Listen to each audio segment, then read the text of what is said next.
The Economic and Financial Crimes Commission, EFCC, yesterday arraigned the immediate past governor of Anambra State, Willie Obiano, on a 9-count money laundering charge. Obiano, who was arraigned before trial Justice Inyang Ekwo of the Federal High Court in Abuja, pleaded not guilty after the charge was read to him. Upon arraignment, EFCC counsel Silvanus Tahir prayed the court to remand the defendant in custody pending the commencement of trial after Obiano's counsel Onyechi Bazu asked the court to grant bail to his client. Ruling on the applications, Ekwo held that the defendant should enjoy bail on the administrative terms granted earlier by the EFCC, adding that the defendant's international passport should be transmitted to the court within 10 days. Joining us this morning is Public Affairs Analyst Justice Nwankwo. He's also Senior Lecturer at the Federal Polytechnic, Ogoo, and founder on Shackle the Brain Project. Good morning and welcome to the program. Good morning. And it's a pleasure to be here. Good morning. Good morning. I'd like to find out what your thoughts are regarding the Obiano case and how it's been handled so far. There's some who say that it's just what Nigerians refer to as initial gra-gra of the EFCC at this point, seeing that they have a new head. How do you see that this would eventually be carried out? You think that there will be a finality to it that would speak justice to the people of Nigeria? Well, I think important for me is that we are beginning to do what I think are the right things at the right time. But if you want us to preempt the possibility of what will be the outcome of that arraignment or its finality, it could be difficult. You could see that at the first sitting or at the first point of arraignment, the ex-governor has already been granted bail. So for me, that is a signal that this case could as well have been watered. This is typical of what our agencies are like, especially when we cry out that these agencies must have an ability to bite. They cannot just be the barking dog. They must have capacity to bite. Indict, arraign, prosecute, and possibly also get some of these people accountable for the opportunities they had to utilize public funds judiciously. So in your opinion, you don't think that this might head anywhere and there would be actual, maybe, justice for the people of Anambra, of course, depending on how the case goes, if you're found guilty or not. You don't have faith currently in the case? I do not, because it's a clear indication that, like I said, what's happening, you could see that fundamentally what happens is that when you get this kind of arraignment or arrest, you for us who are the anawims, the hoi polloi, the wretched of the earth, if it were us, we will be in detention while our discussion is going on, either in arraignment or any other matter. But at these bourgeoisies, the proletariats, when you get them and you discover that at the end of the day, they are giving them bail on the first entrance, what we are looking at is public funds and its utilization. You could see the tune of 4 billion naira of Anambra State money in the equation. So granting bail to the governor at the first sitting, for me, is not a good sign that the Economic and Financial Crimes Commission would do what I call a thorough job. However, we are watching. Of course, we've heard that they collected his passport and placed an embargo in terms of traveling.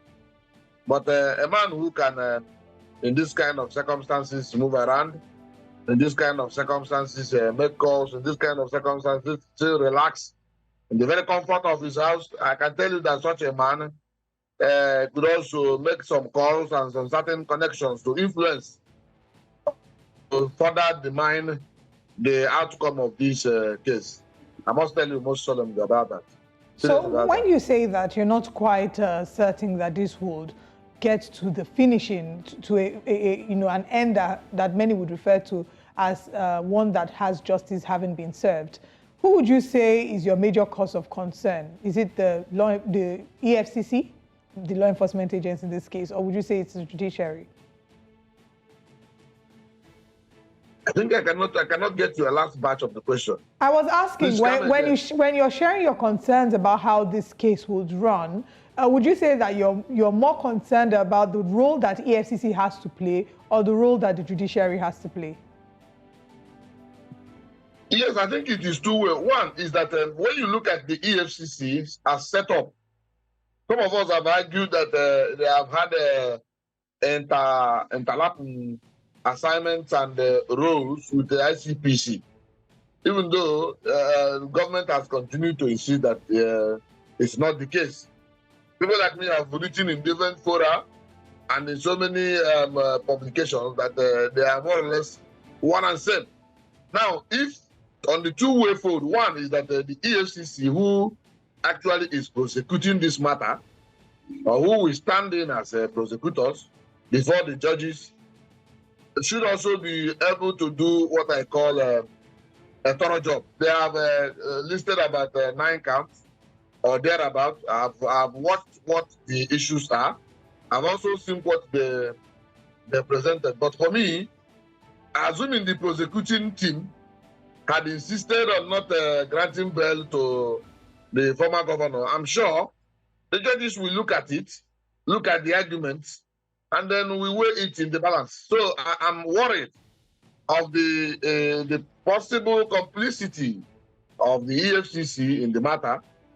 Don't forget that before now, the governor was at some point arrested when he was trying to travel. He was detained in a room, very costly room. We could see the images of was just in a house detention. At the end of the day, the EFCC released him before finally picking him up. And so I think seriously that the prosecuting agency must have to be serious. I see them as those who could be amenable, because when the prosecutor is amenable to whether it is a plea bargain, whether it is any of such what we call judicial, I call them judicial jargon in quotes, you could see the possibility of the judges in their hands, and their hands no more being tied to follow justice stricto sensu. On the part of the judiciary, I think it is a matter of what you may call garbage in, garbage. I think it is what is presented, like I mentioned, from the prosecuting agency, is also what you get before the judges. I want to believe that for them, even the judges, these are also, they watch the news like we do. They could be watching our program. They could also be watching the public tempo, the public reactions. And they're also part and parcel of what I call the classism in the society. That's the bureaucrats and the proletariat, the bourgeoisies, and the anawims, the richest of the earth. So this is the classification in the society. They could also be looking at that. They could also be looking at the caliber of the arraignment or the one arraigned before them.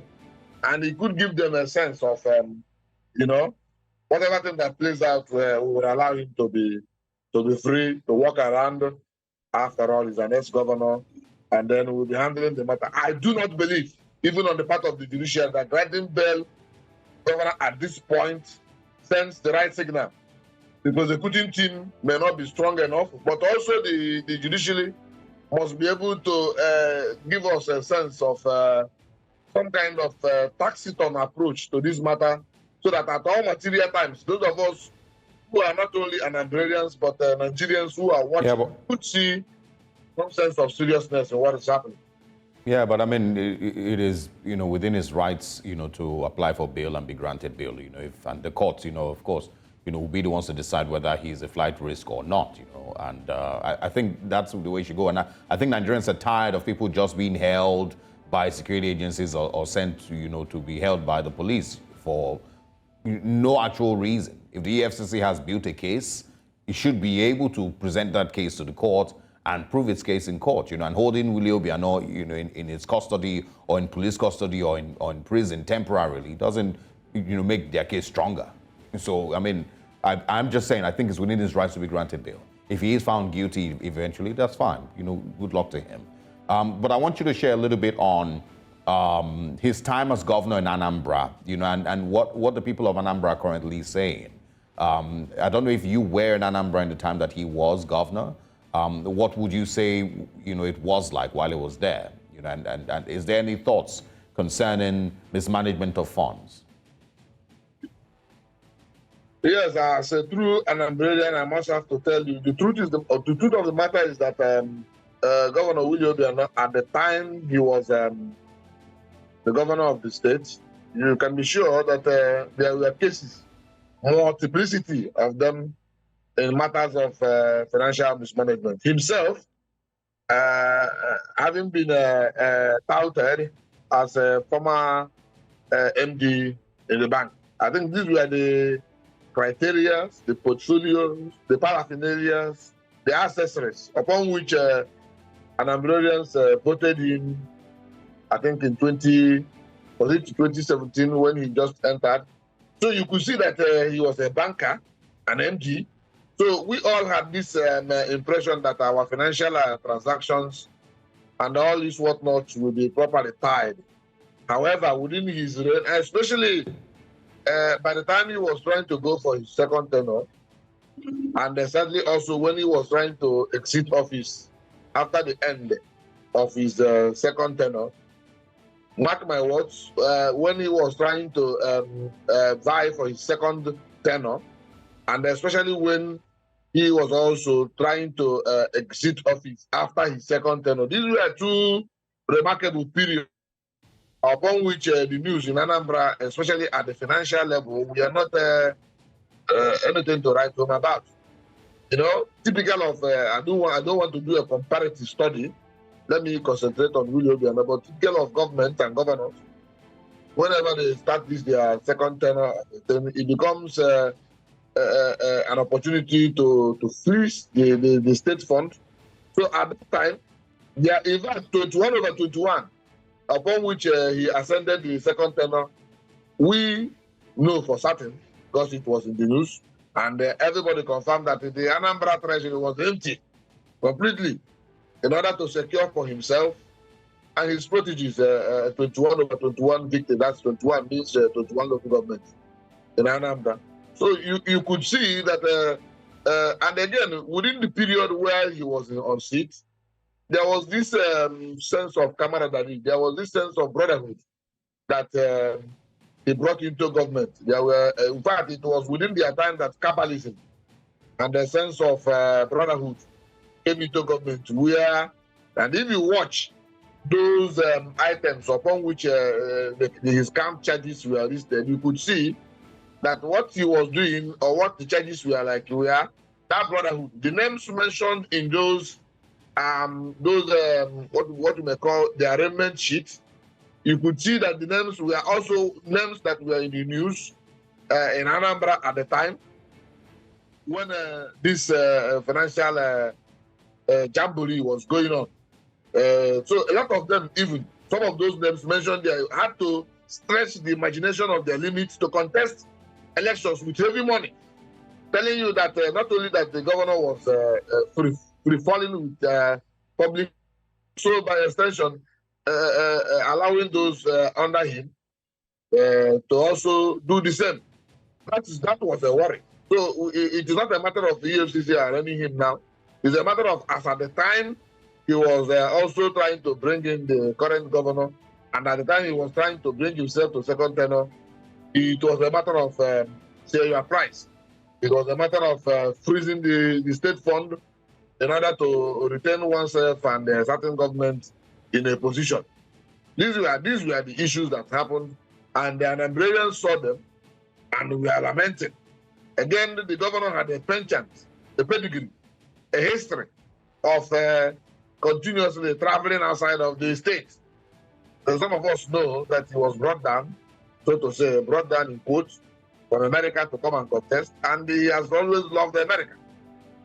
At all material times, he always had a free fall opportunity to run back to the States. Right. So I could count the number of days he was in Anambra, and that movement to and fro, United States and all of those, these are all part of our worry as an opportunity to siphon public fund, and these are now the things that are coming out in that camp charges. Absolutely. And I mean, it's our hope that there'll be proper investigation being done on the part of the law enforcement agents, and the judiciary does its part to ensure that the people of Anambra get the justice that they deserve. Thank you so much, Mr. Nwankwo, for joining us this morning. We look forward to having you again. Thank you very much. God bless you. All right.